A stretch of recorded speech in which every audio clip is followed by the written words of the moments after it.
ఏంటి వాళ్ళు రిచ్ కాబట్టి ప్లాట్ కొన్నారా?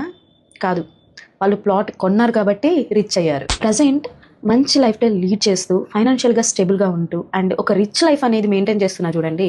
వాళ్ళందరూ కూడా ఒకప్పుడు మిడిల్ క్లాస్ ఫ్యామిలీని, ఒకప్పుడు మంచి ఇన్వెస్ట్మెంట్ చేశారు కాబట్టి ఈరోజు ఆ లైఫ్ స్టైల్ అనేది మెయింటైన్ చేస్తున్నారు అండ్ దాన్నే ఇంకా స్టేబుల్ చేసుకుంటున్నారు. ఎగ్జాంపుల్, 10 years బ్యాక్ హైదరాబాద్లో ఇన్వెస్ట్ చేసిన వాళ్ళంతా కూడా ఇప్పుడు ఫైనాన్షియల్గా చాలా స్టేబుల్గా ఉన్నారు. అంతేగాని మేము మిడిల్ క్లాస్ పీపుల్, మా దగ్గర అంత బడ్జెట్ ఉండదు, మేము ఇన్వెస్ట్మెంట్ చేయలేము అనుకుంటూ అదే మెంటాలిటీతో ఉంటే మాత్రం మిడిల్ క్లాస్ కాదు కదా, మిడిల్ క్లాస్ నుంచి పూర్ కూడా వెళ్ళొచ్చు మీరు. ఇప్పుడు ఏముంది, శాలరీ వస్తుంది, లైఫ్ అలా కొనసాగుతుంది అనుకుంటూ మాత్రం ఆ భ్రమలో ఉండిపోకండి. మనం రిచ్ కావాలి అనుకుంటే శాలరీస్ తోటి అవ్వదు, ఓన్లీ ఆస్తులతోటే అవుతుందండి. ఆస్తులు అనేవి మీ భవిష్యత్తుని నిర్మిస్తుంది. ఇంకా చాయిస్ మీ చేతిలోనే ఉంది. మిడిల్ క్లాస్గా ఉండిపోవాలా లేదా మంచి లైఫ్ స్టైల్ అనేది లీడ్ చేయాలా అని.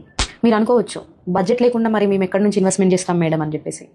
సో మీకున్న బడ్జెట్లో ఎంత ఉంటే అంత, ఎక్కడొస్తే అక్కడ ఇన్వెస్ట్మెంట్ చేసి పెట్టుకోండి.